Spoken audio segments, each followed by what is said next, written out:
마음이 드셨다면 구독, 좋아요 꼭 부탁드리겠습니다. 고맙습니다. 시청자 여러분 안녕하십니까? 김동수입니다. 12.16 부동산 정책의 후폭풍이 불고 있습니다. 보유세 폭탄을 맞은 납세자들은 분노하고 있고 고가주택 거래는 사실상 실종되었습니다. 하지만 그 대신 전세 가격은 치솟고 있는 상황입니다. 그래서 정부가 이렇게 고가주택에 대한 자금 출처, 전수 분석 및 법인 탄료 혐의를 정밀 검증하겠다는 것입니다. 내용을 살펴보게 되면 자금 조달 계획서 등을 활용하여 고가주택의 자금 출처를 국세청이 전수 분석하고 탈세 혐의자는 외외 없이 세무조사를 강화하겠다는 것입니다. 다주택자에 대한 조세부담 회피를 위해 설립한 부동산업 법인의 탄료 혐의에 대한 국세청 정밀 검증이 이루어집니다. 9.13 대책 이후 조세부담 회피 등을 위한 부동산업 법인 신설업이 급증함에 따라 성실신고 여부 검증이 필요한데요.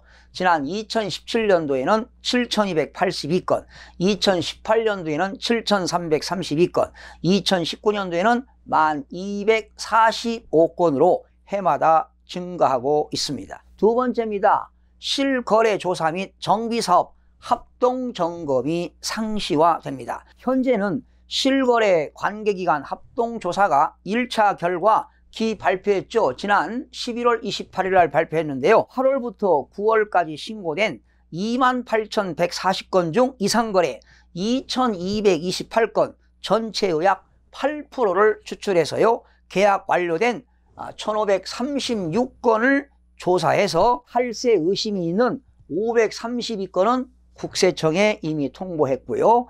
대출 규정 미준수는 23건은 금융위원회에 통보를 한 바 있습니다. 그리고 10월에 신고 내역 17,000건 등에 대한 고강도 집중조사 내년 초 2차 조사 결과를 발표할 예정입니다. 앞으로 국토교통부와 한국감정원의 상설조사팀을 신설하고 국토교통부 조사팀의 부동산 조사 전담 특별사법경찰이죠. 특사경이라고 하는데요. 이렇게 특별사법경찰 인력을 증원 배치하여 불법 행위를 2020년 2월까지 계속 단속하기로 했습니다. 특히 국토교통부, 국세청, 금융위원회, 금융감독원, 한국감정원에 파견된 10명에서 15명 내외로 팀을 구성해서 특별사법경찰 인원을 증원을 추진할 계획입니다. 특히 한국감정원은 전담 인력 10명, 그리고 기존 인력 30명 등 총 40명으로 구성했습니다. 상설조사팀은 부동산 분야 전담 조사기구로서 불법행위, 수사 등 사법적 조치, 실거래 직권조사, 관계기관 수사 공조를 실시할 것입니다. 그리고 수사 대상 주요 불법행위는 불법 전매라든가 청약통장 거래, 무자격, 무등록 중개 등이 되겠습니다. 실거래 합동조사는 상설조사팀을 구성해서 2020년 2월 21일까지 연장할 것입니다. 정비사업에 대한 합동점검을 상시화하여 수주 경쟁 과열에 따른 분양가를 보장하고 임대주택 매각 등 위법 시장 교란 행위를 엄중 조치하겠다는 것입니다. 세 번째입니다. 자금 조달 계획서 제출 대상 확대 및 신고 항목이 구체화됩니다. 현행에서는 자금 조달 계획서 제출 대상이 투기 과열지구 내 3억 원 이상 주택 취득시로 제한되어 있는데요. 이렇게 앞으로 과열 우려가 있는 조정 대상 지역 및 비규제 지역, 투기적 수요 조사에는 한계가 있고 신고 항목의 구체성도 부족하여 앞으로는 자금 조달 계획서 제출 대상을 투기 과열지구, 조정 대상 지역의 3억 원 이상 주택 및 비규제 지역 6억 원 이상 주택 취득시로 확대할 예정입니다. 이건 시행령이 개정되겠죠. 위법 가능성이 높은 항목을 구체화 및 지급수단 기재를 추가하고 이건 시행 규칙에 나옵니다. 실거래 조사시는 자금 조달 확인서 진구를 신설할 예정인데 이거는 훈령에서 지정할 것입니다. 그리고 상속이라든가 증여, 기타 차입금 자금 제공자 관계라든가 현금 등 기타 항목, 자산 종류, 계좌 위치, 현금 지급 등 자금 지급 수단 기재 추가, 주택담보대출과 신용대출 구분 등이 철저하게 조사가 됩니다. 적용 시기는 부동산 거래 신고에 관한 법률 시행령 개정 후 즉시 시행인데요. 아마도 2020년 3월부터 시행될 예정입니다. 네 번째입니다. 자금 조달 계획서 증빙자료 제출인데요. 현재는 실거래 신고 시 객관적인 자금 조달 증빙자료가 부재하여 매매 거래가 완결된 거래건만 소명 자료를 받아서 조사 중인데요.